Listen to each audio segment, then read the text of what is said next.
Contract वाली बहू। नरेश की माँ अपने बेटे से मिलने दिल्ली आ रही है। इस बात का पता चलते ही नरेश के दिल में हलचल मच जाती है। नरेश अपनी माँ के स्वागत की तैयारी में लग जाता है।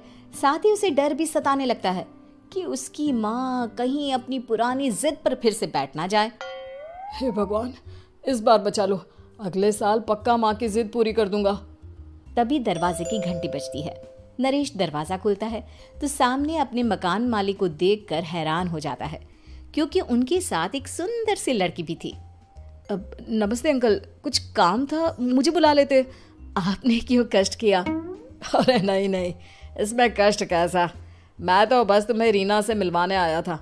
आज से रीना तुम्हारे साथ इसी फ्लैट में रहेगी। अंकल, कोई लड़का फ्लैटमेट नहीं है? एक अनजान लड़की के साथ रहना मेरे लिए थोड़ा अजीब होगा। देखो नरेश, मैं तुम्हें पहले भी बता चुका हूँ कि इस फ्लैट में तुम्हें किसी ना किसी के साथ एडजस्ट करना ही होगा, या फिर तुम अकेले पूरे फ्लैट का किराया दे दो, मैं किसी को नहीं रखूंगा। नरेश अपने मकान मालिक की बात सुन के रीना के साथ रहने के लिए तैयार हो जाता है, पर अंदर ही अंदर उसे ये बात खाने लगती है कि वो अपनी माँ को क्या जवाब देगा जब उसकी माँ रीना के बारे में उसे पूछेगी। दिन बीतने लगते हैं। नरेश और रीना अच्छे दोस्त भी बन जाते हैं, पर अभी भी नरेश अपनी प्रॉब्लम का सॉल्यूशन नहीं ढूंढ पाता। एक दिन नरेश बहुत परेशान सा बैठा होता है। तभी रीना उसे पूछती है, क्या हुआ नरेश, तुम काफी परेशान लग रहे हो, सब ठीक तो है ना? हाँ सब ठीक है, बस एक छोटी सी प्रॉब्लम है। वो एक्चुअली 2 दिन बाद मेरी माँ मुझसे मिलने आ रही है। अरे तो इसमें प्रॉब्लम क्या है, ये तो खुशी की बात है। हाँ रीना, बट मेरी माँ एक जिद लेकर बैठ गई है कि मैं शादी कर लूँ, पर मैं अभी इस चीज़ के लिए तैयार नहीं हूँ। ऊपर से जब वो तुम्हें देखेगी तो 100 सवाल करेगी, क्या जवाब दूंगा? अरे इसमें कोई टेंशन वाली बात नहीं है, मेरे पास ना इस प्रॉब्लम का सलूशन है, जिससे ना तुम्हें शादी करनी पड़ेगी और ना ही तुम्हारी माँ मेरे बारे में कुछ पूछेंगी। रीना की बात सुनकर नरेश सोच में डूब जाता है। वो सोचता है कि रीना खुले ख्यालों वाली लड़की है, कहीं माँ को सच बता ना दे। नरेश को सोच में डूबा देखकर रीना कहती है, अरे क्या हुआ, किस सोच में पड़ गए? डोंट वरी, जैसा तुम सोच रहे हो ना वैसे कुछ भी नहीं है, मेरे पास एक प्लान है। मैं कुछ समझ नहीं पा रहा हूँ, कैसा प्लान? मैं समझाती हूँ। हम ना एक कॉन्ट्रैक्ट मैरिज कर लेते हैं। फिलहाल मेरे पास जॉब नहीं है, तो तुम इस रूम का किराया दे देना जब तक तुम्हारी माँ यहाँ रहेंगी, सिर्फ तब तक। और तुम अपनी माँ से कह देना कि मैं तुम्हारी पत्नी हूँ, इससे वो मेरे यहाँ रहने पर कोई सवाल भी नहीं करेंगी। अरे बात तुम्हारी ठीक है, पर माँ से झूठ बोलना, ना ना बाबा, मैं ये रिस्क नहीं ले सकता। कोई और आइडिया दो ना तुम। देखो मंजूर हो तो बोलो, वरना सच बता दो, मुझे कोई प्रॉब्लम नहीं है। रीना की बात सुनकर नरेश सोच में डूब जाता है। बहुत सोचने के बाद जब उसे कोई रास्ता नहीं मिलता तो वो रीना के बताए हुए रास्ते पर चलने के लिए तैयार हो जाता है। वो रीना से बात करता है और अपनी माँ की पसंद और नापसंद के बारे में बताता है। रीना भी नरेश की सभी बातों को ध्यान से सुनती है, ताकि कहीं उससे कोई गलती ना हो जाए। आखिर वो दिन भी आ जाता है जब नरेश की माँ उससे मिलने दिल्ली आ जाती है।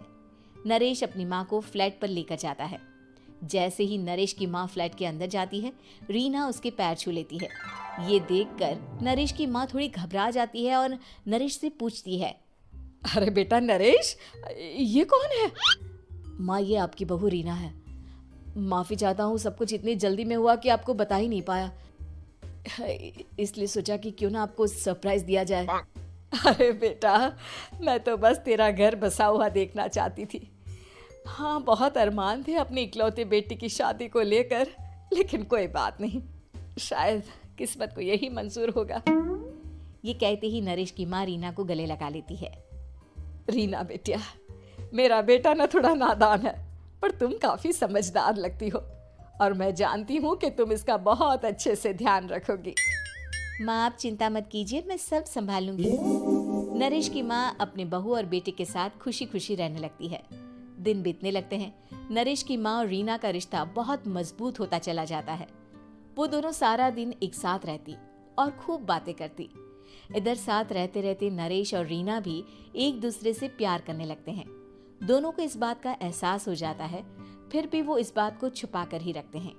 एक दिन नरेश की माँ और रीना शादी के बारे में बात करने लगते हैं। रीना बिटिया, ये तो नरेश ने मुझे बिना बताए शादी कर ली, वरना मैं तो अपनी इकलौती बेटी की शादी इतनी धूमधाम से करती कि सारी दुनिया देखती रह जाती। अच्छा माँ, आप ऐसा भी क्या करती नरेश और मेरी शादी में जो दुनिया देखती रह जाती? अरे बिटिया, एक माँ के अरमान तुम अभी नहीं समझोगी। मैं तो अपनी बहू को एक रानी की तरह लेकर आती और शादी भी बिल्कुल शाही अंदाज में करती, पर मेरे तो सारे अरमान ऐसे ही रह गए। खैर, मुझे तो अपने बेटे और बहू की खुशी चाहिए बस। ये कहते हुए नरेश की माँ की आंखों में आंसू आ जाते हैं। रीना भी ये सुनकर ख्यालों में खो जाती है, क्योंकि वो भी मन ही मन खुद को नरेश की पत्नी और उसकी माँ की बहू मानने लगी थी। शाम को जब नरेश ऑफिस से घर आता है तो रीना खुद को रोक नहीं पाती और नरेश के सामने उसकी माँ को अपने और नरेश के रिश्ते का सारा सच बता देती है। रीना की बात सुनकर नरेश की माँ दोनों से बहुत नाराज हो जाती है और घर वापस जाने की बात करने लगती है। तुम दोनों ने मुझसे सच छुपाकर बहुत ठेस पहुंचाई है मुझे। अब तुम लोगों के साथ नहीं रहना चाहती मैं, कल ही वापस चली जाऊंगी अपने घर। माँ, मुझे माफ कर दो, ये सब मैंने रीना के कहने पर ही किया है, वरना मैं भी आपको कभी ठेस पहुंचाने के बारे में सोच भी नहीं सकता। हाँ माँ, हमने ये सिर्फ आपका दिल रखने के लिए किया, प्लीज हम दोनों को माफ कर दीजिए। तुम दोनों ने मेरे अरमानों के साथ खिलवाड़ किया है, और वैसे भी मुझे अपने बेटे के लिए एक अच्छी लड़की ढूंढनी है, इसलिए मेरा यहाँ से जाना ही बेहतर होगा। माँ की ये बात सुनकर रीना खुद को रोक नहीं पाती। माँ, क्या मैं आपके घर की बहू बनने लायक नहीं हूँ? रीना की बात सुनकर नरेश हैरान रह जाता है। नरेश की माँ भी कुछ समझ नहीं पाती। मैं कुछ समझी नहीं, आखिर तुम कहना क्या चाहती हो? माँ, मैं वो नरेश से बहुत प्यार करती हूँ और साथ ही साथ मैं आपको भी अपनी माँ मान बैठी हूँ। आज जब आपकी बातें सुनी तो खुद को रोक नहीं पाई, इसलिए सारा सच आपको बता दिया। रीना की बात सुनकर नरेश की माँ की आंखों में आंसू आ जाते हैं और वो अपने बेटे नरेश और रीना को गले लगा लेती है। मेरे घर की बहू तो सिर्फ रीना बिटिया ही बनेगी। मैं आज ही तुम दोनों की शादी की तारीख निकलवा दूंगी, बस एक बार तुम्हारे घर वाले मान जाए। उसी दिन रीना के माता पिता भी उनके फ्लैट पर आ जाते हैं।